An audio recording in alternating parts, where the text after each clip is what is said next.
تفہیم القرآن سید ابوالعلا مودودی سورہ دخان آیات 17 تا 33۔ اعوذ باللہ من الشیطان الرجیم، بسم اللہ الرحمن الرحیم۔ وَلَقَدْ فَتَنَّا قَبْلَهُمْ قَوْمَ فِرْعَوْنَ، ہم ان سے پہلے فرعون کی قوم کو اسی آزمائش میں ڈال چکے ہیں۔ وَجَاءَهُمْ رَسُولٌ کریم، ان کے پاس ایک نہایت شریف رسول آیا۔ تفسیر: اصل میں رسول کریم کے الفاظ استعمال ہوئے ہیں۔ کریم کا لفظ جب انسان کے لیے بولا جاتا ہے تو اس سے مراد یہ ہوتی ہے کہ وہ بہترین شریفانہ خصائل اور نہایت قابل تعریف صفات سے متصف ہے۔ معمولی خوبیوں کے لیے یہ لفظ نہیں بولا جاتا۔ ان ادّو الیہ عباد اللہ، اور اس سے کہا کہ اللہ کے بندوں کو میرے حوالے کر دو۔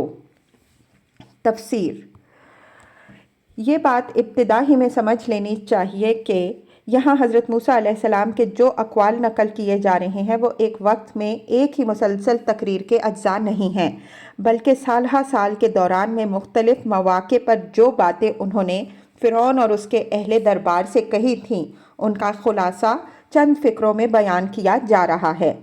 تفصیلات کے لیے ملاحظہ ہو تفہیم القرآن جلد 2 سورہ اعراف حواشی 83 تا 97، سورہ یونس حواشی 72 تا 93، جلد سوم سورہ طٰہٰ حواشی 18 الف تا 52، سورہ شعراء حواشی 7 تا 49، سورہ نمل حواشی 8 تا 17، سورہ قصص حواشی 46 تا 56، جلد چہارم سورہ المؤمن آیات 23 تا 46، سورہ الزخرف آیات 46 تا 56 مع حواشی۔ اصل میں ادّو الیہ عباد اللہ کے الفاظ استعمال ہوئے ہیں۔ ان کا ایک ترجمہ تو وہ ہے جو اوپر ہم نے کیا، اور اس کے لحاظ سے یہ اس مطالبے کا ہم معنی ہے جو سورہ اعراف آیت 105، سورہ طٰہٰ آیت 47 اور سورہ شعراء آیت 17 میں گزر چکا ہے کہ بنی اسرائیل کو میرے ساتھ جانے کے لیے چھوڑ دو۔ دوسرا ترجمہ جو حضرت عبداللہ بن عباس رضی اللہ تعالیٰ عنہ سے منقول ہے یہ ہے کہ اللہ کے بندوں میرا حق ادا کرو، یعنی میری بات مانو، مجھ پر ایمان لاؤ اور میری ہدایت کی پیروی کرو، یہ خدا کی طرف سے تمہارے اوپر میرا حق ہے۔ بعد کا یہ فقرہ کہ میں تمہارے لیے ایک امانت دار رسول ہوں اس دوسرے مفہوم کے ساتھ زیادہ مناسب ہے۔ انی لکم رسول امین، میں تمہارے لیے ایک امانت دار رسول ہوں۔ تفسیر: یعنی بھروسے کے قابل رسول ہوں، اپنی طرف سے کوئی بات ملا کر کہنے والا نہیں ہوں، نہ اپنی کسی ذاتی خواہش یا غرض کے لیے خود ایک حکم یا قانون گھڑ کر خدا کے نام سے پیش کرنے والا ہوں۔ مجھ پر تم یہ اعتماد کر سکتے ہو کہ جو کچھ میرے بھیجنے والے نے کہا ہے وہی بے کم و کاست تم تک پہنچاؤں گا۔ واضح رہے کہ یہ 2 فقرے اس وقت کے ہیں جب حضرت موسیٰ علیہ السلام نے سب سے پہلے اپنی دعوت پیش فرمائی تھی۔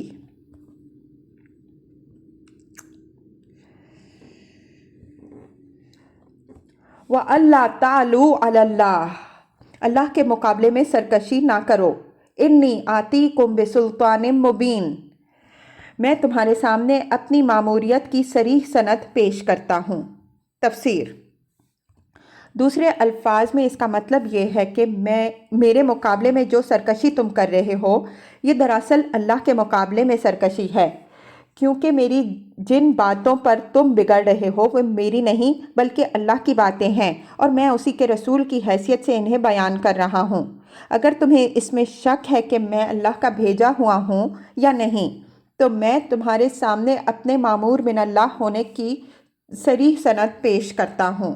اس سند سے مراد کوئی ایک معجزہ نہیں ہے بلکہ معجزات کا وہ طویل سلسلہ ہے جو فرعون کے دربار میں پہلی مرتبہ پہنچنے کے بعد سے آخر